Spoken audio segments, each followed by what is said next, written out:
মা ভাত দিয়ে দাও। হয়ে গেছে তো? হ্যাঁ রান্না হয়ে গেছে। আজকে অল্প রোজই অল্প রান্না করছি, গরমে ভালো লাগছে। তো রাত্রে ঘুম নেই, আজকে উঠে ওই জন্য আগে চান করতে হবে।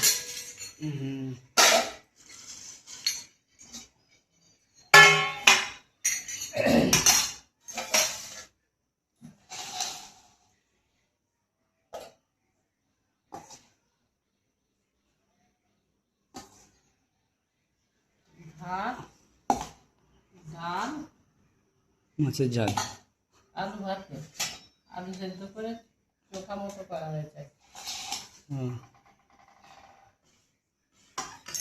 চাপা দিয়ে 3 দিন পর পর ডাল হচ্ছে, ডাল ভালো লাগে না খেতে। অন্য কিছু করতে হয়। সবজি ফবজি আজকে নেই, আছে কুমড়ো পটল আছে, ওটা অবহেলা করবো। ঠিক আছে।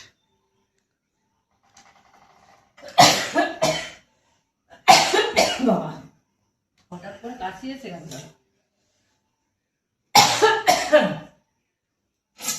জল বেরিয়ে গেল। এর নাম করছে যে 3 পিস মাছ আর একটা বড় কাতলা মাছের মুড়ো। মুড়ো খাবি তুই? না না না না, মাছই খাবি খালি? না মাছ দাও। একটা মুড়ো নে না, তুই তো কাঠ খেতে ভালোবাসিস। কাঠ এমন সকালে এত কিছু। হুম, আচ্ছা দাও।